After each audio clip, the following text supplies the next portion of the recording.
Every single crime scene tells a story. But in the early morning hours of May 29, 2011, a killer turned a quiet Kentucky home into a dark, incomprehensible theater piece.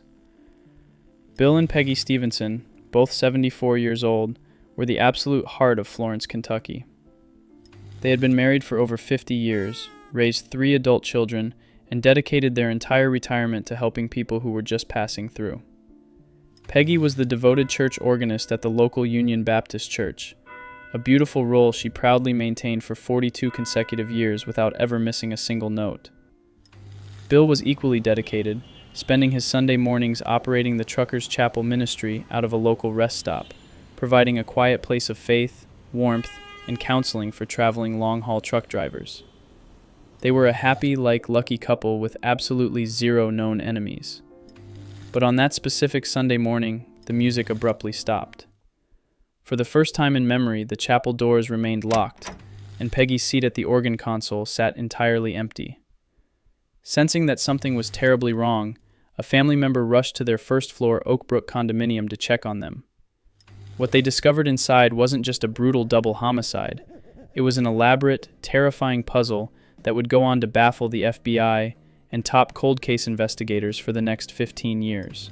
When local authorities from the Boone County Sheriff's Office crossed the threshold into the Stephenson home, they stepped out of a quiet suburban neighborhood and into a living nightmare. Bill and Peggy were dead. Both had been subjected to horrific violence, suffering from a combination of severe blunt force trauma and sharp force injuries. But as seasoned detectives began to process the scene, the physical violence of the attack quickly became eclipsed by what happened after the elderly couple drew their last breaths. This was not a quick, panicked break-in. This was a prolonged, meticulous, and chillingly calm invasion. Police believe the killer, or killers, spent a significant amount of time inside the condominium with the bodies. In a statement that still haunts the local community, investigators revealed that there wasn't a single room in the entire house that hadn't been altered in some way. The killer had systematically walked through the home, moving everyday items, rearranging the furniture, and staging the environment. The entire condominium had been transformed into a calculated exhibit. Most disturbing of all was the manipulation of the couple's personal history. Family photographs throughout the home had been intentionally rearranged. When detectives analyzed the new layout of the pictures, it felt deeply deliberate, almost as if the killer was using the photos to construct a narrative, subtly signaling who they liked and who they disliked. It was an overt, over-the-top attempt to send a message, yet the overarching meaning remained frustratingly out of reach. Through rigorous forensic analysis, the Boone County Sheriff's Office managed to establish an incredibly precise timeline. They determined that the murders occurred between 1 a.m. and 4 a.m. on Sunday, May 29th. Remarkably, detectives know the exact time of death down to the minute. One of the victims had a specialized medical device implanted, likely a pacemaker, which recorded the precise moment their heart stopped beating. Yet, the timeline only introduces more terrifying questions. There were absolutely no signs of forced entry at the Oakbrook condominium. The front door hadn't been kicked in. The windows were completely intact. This led investigators to a chilling conclusion. The Stephensons likely knew their killer, or, at the very least, felt entirely comfortable inviting them inside in the middle of the night. Furthermore, the condo was nestled tight against neighboring units. In a quiet complex, sound travels fast. Yet, throughout those 3 dark hours, not a single neighbor reported hearing a struggle, a scream, or anything unusual. Even more unfathomable is the killer's behavior after the window of death. Police interviews later revealed an astonishing twist. The killer actually left the condominium for a period of time, only to return hours later to continue altering the crime scene. They operated with a total absence of fear. They knew the rhythms of the complex. They knew no one else would be arriving, and they made themselves completely at home in the space where they had just taken 2 lives. From day one, the motive has been the black hole of this entire investigation. Valuable items, jewelry, and cash that a normal burglar would scramble to steal were left completely untouched.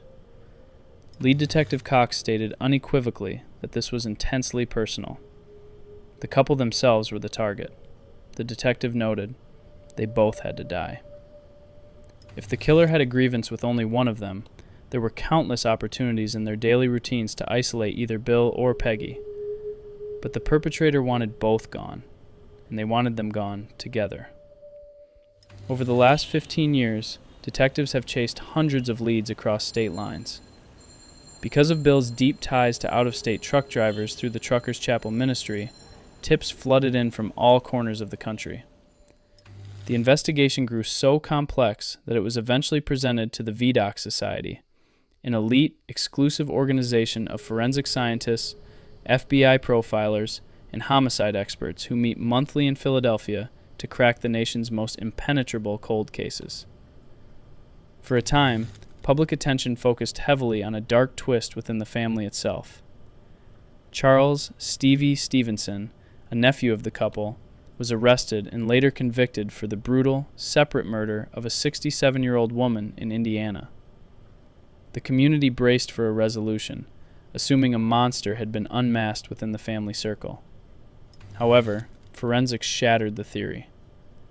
Investigators possessed the killer's DNA recovered from the Stephenson crime scene, and it did not match Stevie. He was entirely ruled out. While having the killer's DNA is a massive asset, it has come with its own set of frustrations. The genetic material is not currently suitable for advanced forensic genealogy or phenotyping due to the nature and quality of the sample. It sits in CODIS, unmatched, waiting for a breakthrough in genetic technology. Because authorities have kept explicit details under lock and key, the community has spent years piecing together the terrifying rumors that leaked out of Florence. The details whispered by townspeople and family friends paint a far more sinister, ritualistic picture than anyone could have imagined. During a past anniversary broadcast, a local news anchor dropped a bombshell revelation, recalling that lead detectives explicitly compared the environment to a Zodiac-like crime scene, noting that the killer had placed cryptic symbols directly around the bodies. The whispers regarding these symbols are deeply disturbing. It is widely alleged that Bill and Peggy were murdered in their beds while they slept, and were subsequently dragged into the living area to be explicitly displayed for the police to find. According to these dark accounts, the killer took the couple's own religious items and arranged them into a terrifying tableau. A handmade wooden cross was reportedly placed directly onto Bill's body, and it is persistently rumored that the killer post-mortem removed Bill's eyes, placing them on top of an open Bible. Nearby, the killer allegedly left behind a note alongside a specific trucker's Bible. Whether these acts were driven by a personal vendetta or a manufactured attempt to make the murders look like a satanic killing, the impact was exactly what the killer intended: total, paralyzing confusion. This brings us to the most heavily debated theory, the trucker connection. Because Bill and Peggy poured their hearts into the Truckers' Chapel ministry, their lives were a revolving door of transient visitors. While police believed the killer was someone the couple knew well enough to invite inside, the community points out a massive blind spot.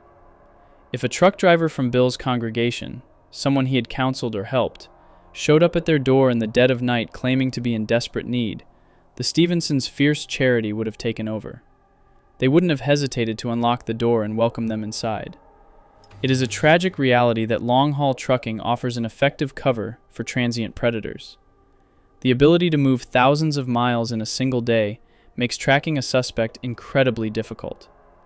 Did a passing driver weaponize the couple's own grace against them? Did someone sit in the Truckers' Chapel, listening to Bill speak, while secretly planning the elaborate desecration of his home? May 29th marked another year since Bill and Peggy Stephenson were taken from the world. A new cold case detective, Everett Stahl, has been brought in to look at the file with fresh eyes. Upon reviewing the evidence, his reaction mirrored every investigator before him. In all his years in law enforcement, he had never seen a crime scene this bizarre, deliberate, or chilling. Perhaps the most haunting detail of this entire saga is a direct plea issued by the authorities. In a highly unusual step, law enforcement publicly urged the killer to contact them.